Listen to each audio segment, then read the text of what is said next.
She cooked for 3 hours on Mother's Day and her dad's wife said shut up and threw away the food. She cooked for 3 hours. 3 hours on her feet, exhausted, sick dogs at home, her own chronic health conditions making every minute harder than the last. And before she could even take a proper bite of the meal she made, her father's wife looked across the table and said, "Thanks a lot." That was the moment everything unraveled. And honestly, the more you hear about what happened next, the more your jaw is going to drop. Because this did not end with a tense dinner and an awkward goodbye. This ended with dumped food, silent treatment, and 2 adults leaving someone's home without saying a single word to them. So let's go back to the beginning, because there is a lot to unpack here. Our narrator is in her mid-40s. Her father has been married 3 times, and his current wife has been in the picture for about 10 years now. In that entire decade, the relationship between our narrator and this woman has been mostly non-existent in any meaningful sense. Phone calls with her father would happen on speakerphone, and half the time she would not even realize his wife was in the room until the woman said something in the background. That is not a close relationship. That is not even really a relationship at all. It is 2 people who exist in the orbit of the same man and have never really needed to be anything more to each other than polite strangers. There was no shared history, no late-night conversations, no moments of real vulnerability or warmth. Just the occasional background voice on a phone call and the kind of surface-level pleasantries you exchange with someone you will never truly know. 10 years, and it had amounted to exactly that. 2 meetings in person. A handful of overheard words. Nothing more. And here is something important about our narrator that you need to understand before you judge a single thing she did that night. She does not celebrate Mother's Day. Not because she is lazy or thoughtless or rude, but because she had to cut off her own mother years ago. That is not a small thing. That is a painful, serious decision that most people only make when there is genuine harm involved. Cutting off a parent is not something anyone does lightly. It is something you arrive at after years of hurt, after trying, after hoping things will be different and watching them stay exactly the same. It leaves a mark that does not fade just because time passes. So Mother's Day in her house is not a celebration. It is a day she tries to get through quietly, without fanfare, without the weight of expectation pressing down on her. Her father knew this. He had to have known this. And yet. So her father and his wife came to visit, and the timing meant they were there over Mother's Day weekend. Our narrator had been up since 5 in the morning, not by choice, but because 2 of her elderly dogs were sick and needed her. Picture that for a moment. 5 in the morning, barely light outside, and she is already on her feet, tending to animals who depend entirely on her, her body already running a deficit before the day has even properly begun. She was running on no sleep, managing her own health conditions, moving through her home with the particular kind of exhaustion that settles deep into your bones and does not shake loose no matter how much you want it to. And still she got into the kitchen and cooked a full dinner and a dessert. 3 hours of cooking.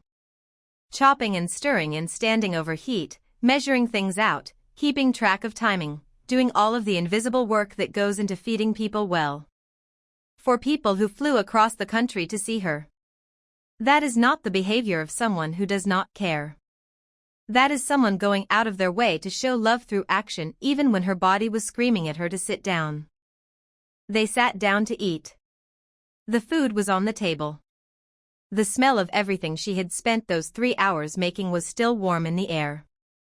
Our narrator made a casual comment about what a nice day it had been, the kind of small, easy thing you say to fill a moment and keep the mood light. And her father, perhaps thinking he was being cheerful, said it was Mother's Day too. She responded honestly and gently. She said they do not really do Mother's Day in her house, for obvious reasons. She was not being aggressive. She was not making a scene. She was not looking for a reaction or trying to start anything. She was stating a fact about her own home, her own life, her own pain, in the calm and matter-of-fact way that someone speaks when they have long since made peace with a difficult truth. And that is when her father's wife scoffed. Not a look. not a raised eyebrow. A scoff. Out loud. At the dinner table. In the home of the woman who had been cooking for her for 3 hours.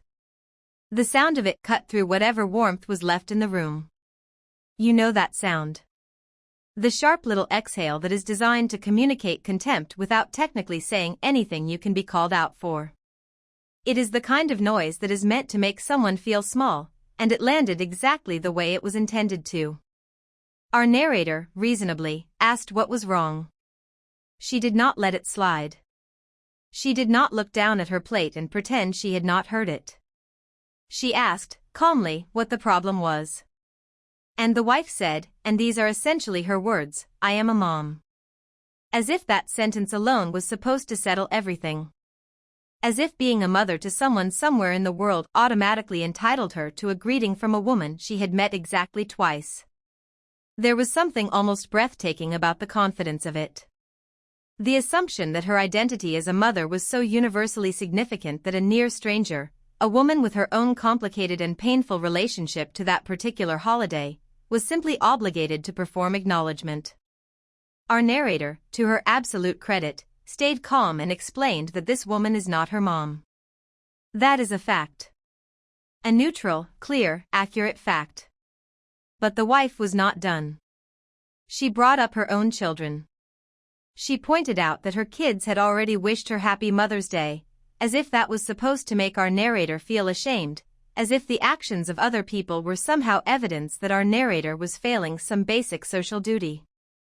And this is where things started to get genuinely absurd, because our narrator then asked, with what I imagine was a deeply tired but completely reasonable tone, whether the wife planned on saying Happy Mother's Day to her for being a mom to her 2 elderly sick dogs. The dogs she had been up since 5 in the morning caring for. The dogs who needed her attention and her tenderness on a day when she had very little of either left to give.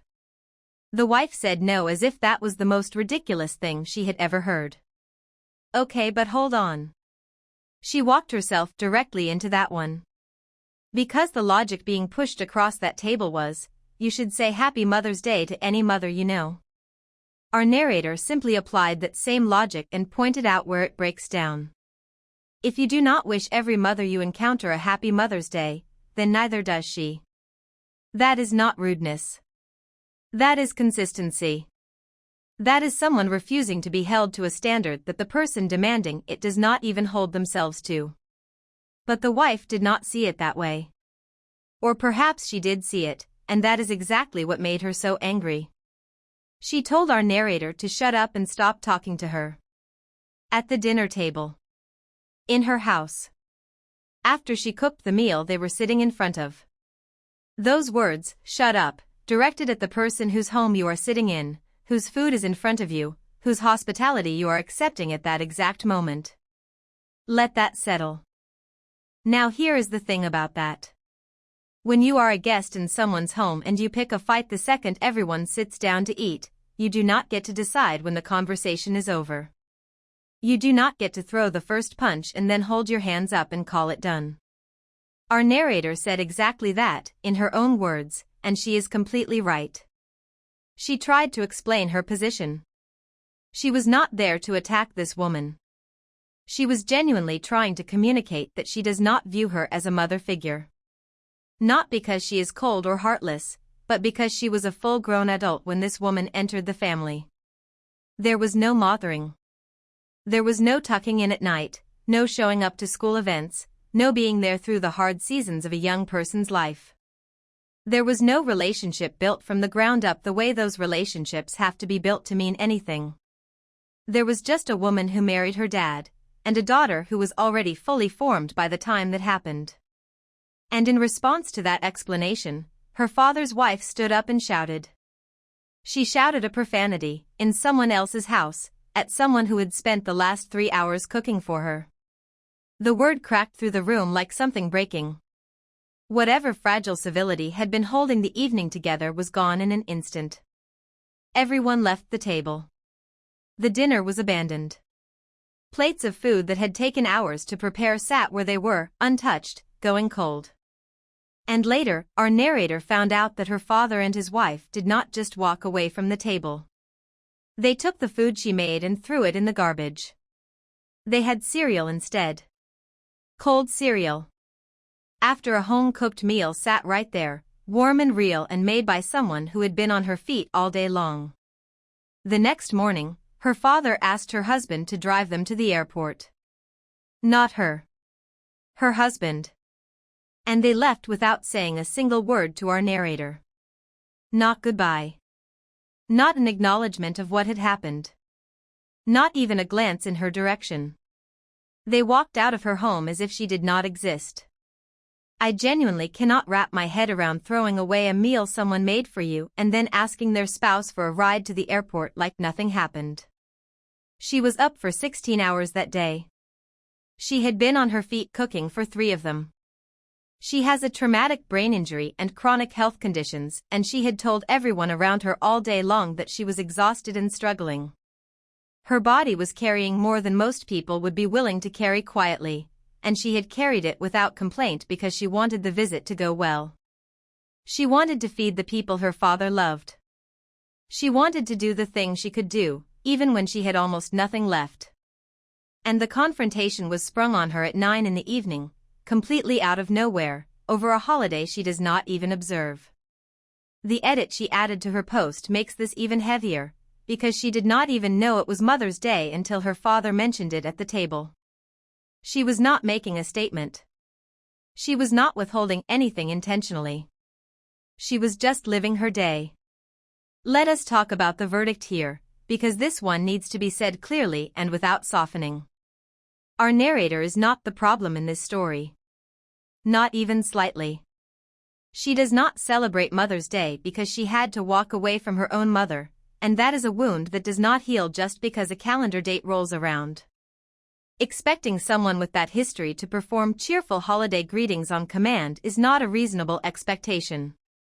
It is a thoughtless one. Her father's wife knew, or should have known, that this was not a household that observes this particular holiday. She chose to make it an issue anyway. And the idea that any woman who has ever given birth is automatically owed emotional acknowledgement from every person she encounters is just not how human relationships work. Our narrator does not have a mother-daughter relationship with this woman. She never did. She was in her 30s when this woman married her father. You do not get to show up twice in a decade and then demand the emotional labor of a holiday greeting. That is not how you earn that kind of recognition. You earn it through presence, through relationship, through actually being someone in a person's life. What happened at that table was a woman who felt overlooked deciding to make that someone else's problem, in someone else's home, over someone else's dinner. And when that did not go the way she wanted, she screamed a profanity and stormed off. Then she threw away the food. Then she left without a word. If there is any asking for forgiveness that needs to happen in this story, it is not coming from our narrator. Not even close. They missed every birthday for 30 years and got mad she stopped inviting them to the next one. 8:47 p.m. Claude Respondio, every single year. Every single year. She did everything right and they still found a way to miss it.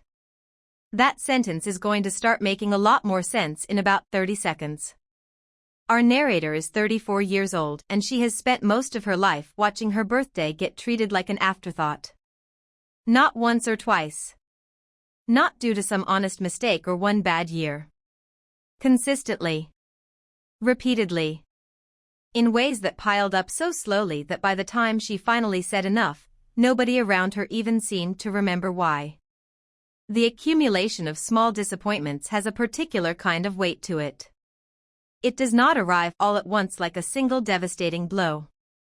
It settles in gradually, year after year, like sediment at the bottom of a river, until one day you look down and realize the water has gone completely still. Let us start from the very beginning, because the contrast that gets set up in childhood here is genuinely painful to sit with. Her sister was born on New Year's Day. For anyone who does not know how that works in Australia, school holidays in January meant that family was always around, always available, always gathered. The sister's birthday was naturally embedded in a time of celebration. There were cousins there. There was family there. There was a built-in festivity to the occasion just by virtue of when it fell on the calendar. The whole country was already in a mood to gather, to eat, to laugh, to stay up late. Her sister's birthday arrived wrapped in all of that warmth without anyone even having to try. Our narrator was born in the middle of the year. A random day in May. No holidays around it. No school breaks pulling family together. And year after year, when her birthday came, it was just her mother, her sister, and a cheap packet cake from a box. She cannot point to a single birthday in her entire childhood where a cousin was there. Where an aunt was there. Where anyone outside of her immediate little household showed up to watch her blow out her candles. That is not a small thing. For a child, birthdays are one of the few days a year that feel like they belong entirely to you. The one day where the world is supposed to pause and say, "You matter, you are here, we are glad." And she spent every single one of hers feeling like an afterthought, not because anyone was deliberately cruel, but because the effort simply was not made. Nobody picked up the phone. Nobody drove the extra distance. Nobody looked at the calendar in May and thought, "We should be there for this." And then she grew up, and things did not get better. They got worse. Her 18th birthday. A milestone by any measure. The kind of birthday that marks the crossing from childhood into adulthood, the kind you are supposed to remember forever. The kind teenagers count down to. The kind that is supposed to feel like a door opening. Her mother, her sister, and her stepfather went out of the country. Without her. She spent her 18th birthday alone. Let that sit for a moment, because that is not a small oversight. That is a choice someone made. Someone looked at a calendar, booked flights, packed bags, and walked out the door on the morning of their daughter's 18th birthday. There is no version of that which is accidental. Her 20s brought more of the same, scattered lonely birthdays in different states, nobody quite making the effort to show up. She remembers trying to plan a camping trip, something personal and meaningful, the kind of experience she actually wanted rather than a cake nobody chose with care. Her mother refused outright. No real explanation, just no. Her sister cancelled 3 days before. Not the day of. 3 days before. Enough time to have known something had come up, enough time to have sat with the decision, but not enough notice for our narrator to make other plans or soften the blow of being let down again. And then there was her 30th. Her 30th birthday was the moment everything crystallized. A milestone birthday, the kind people plan for months in advance, the kind that marks a genuine turning point, the end of one decade and the beginning of another. All she asked for was something simple. Just the three of them. Her mother, her sister, herself. Like it had always been, just with intention behind it. Just with presence. She was not asking for a party. She was not asking for a trip or a surprise or anything expensive. She was asking for two people who loved her to show up and be there. Neither of them showed up until the sun had already gone down. The day was over. She had spent her 30th birthday alone, crying, waiting, watching the hours pass, feeling every minute of the silence in a way that is hard to describe unless you have been there. And when her mother finally arrived, she brought a chocolate cake. For a woman who has hated chocolate her entire life. Not just disliked it. Hated it. Chocolate cake, chocolate milk, chocolate ice cream, chocolate syrup. Her whole life. Everyone around her knew this. And her mother brought a chocolate cake. I am not exaggerating when I say that detail says everything about how much attention was actually being paid. After that night, our narrator made a decision. She was done. She was not angry in a dramatic way, not flipping tables or sending long accusatory messages or demanding apologies that would never come. She was not issuing ultimatums or cutting people off with a speech. She was simply exhausted. She had reached the place that people reach after years of hoping and being disappointed, where the hope itself starts to feel like the problem. She simply decided that she was not going to invest emotional energy into a birthday that had never once been treated as worth the same energy in return. She said it clearly. She told them she was over it. She was done making plans, done building expectations, done setting herself up for that particular kind of hurt every single May. Her sister tried to arrange a make-up 30th for her 31st. Our narrator said no.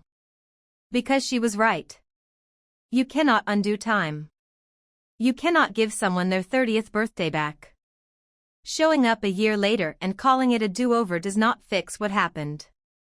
It just reminds the person of what was missing in the first place, holds up a mirror to the absence, and expects them to smile about it. She knew that, and she held her boundary, and she meant it. 4 years passed. She turned 34. And by complete coincidence, friends of hers were already hosting a bonfire the night before her birthday.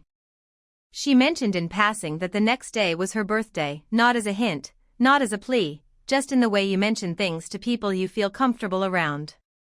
And her friends, because that is what people who actually care do, turned it into a celebration on the spot. Nothing fancy. Nothing that required months of planning or a calendar reminder set weeks in advance. Just people who heard it was her birthday and decided that mattered. That is all it takes, by the way. That is the entire bar.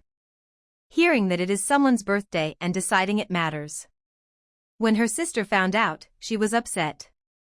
And here is where the story tips from sad into something more frustrating, because the sister's response was not, "I am sorry I never prioritized this for you." It was not, "I understand why you stopped expecting things." It was not even silence, which would have at least been honest. It was, "Normally the birthday person makes the plans and invites people." That was her response. For years after being told explicitly that their narrator was done with birthdays. After a 30th that left her crying alone all day. After 18 years of packet cakes and empty seats and a trip overseas on the most significant birthday of her adolescence. The response was, "Well, you should have made the plans.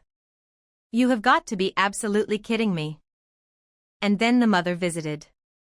And instead of acknowledging what had happened, instead of sitting with the reality of what her absences and her carelessness had cost her daughter over the years, instead of owning her part in why her daughter had stopped celebrating entirely, she did the same thing. She acted like she did not remember the conversation where the decision was made. She downplayed her own failures with the quiet confidence of someone who has never once held themselves accountable for them. And when our narrator brought up the chocolate cake, her mother had an explanation for that too, I am sure. Because that is what people do when they do not want to sit with the weight of what they have done. They minimize. They forget. They reframe. They turn the story around until somehow they are the one who was misunderstood. Here is the verdict on this one, and it is going to be just as clear as the last one. Our narrator is not the one who owes anyone an explanation here. She made a decision 4 years ago that was completely rational and rooted in genuine, repeated, documented pain. She communicated it clearly. She held it consistently. And when her birthday came around and friends happened to create something joyful out of nothing, she accepted it. That is not selfishness. That is someone finally allowing herself to be celebrated by people who actually wanted to celebrate her. The audacity of her sister's response, that the birthday person is responsible for making the plans and inviting people, is staggering given the history. Her sister does not get to opt out of every birthday for years and then complain about not being included when her sister finds joy elsewhere. That is not how accountability works. That is not how relationships work. You do not get credit for showing up when you have spent decades proving you will not. And the mother. Bringing chocolate cake to a daughter who has never once in her life liked chocolate. That one image captures the entire pattern. It was never really about what our narrator wanted or needed. It was about going through the motions, making the gesture, and expecting gratitude for the effort regardless of whether the effort was actually thoughtful. Our narrator does not owe anyone a birthday invitation who could not be bothered to remember what flavor of cake she likes. She does not owe anyone an explanation for protecting her own peace. She made her boundary clear, she kept it, and she is allowed to spend her birthday surrounded by people who actually make her feel like she matters. Full stop. Drop a comment below telling me which story hit harder. I genuinely cannot pick one. And if you made it this far, a like and subscribe costs you nothing, but it means everything.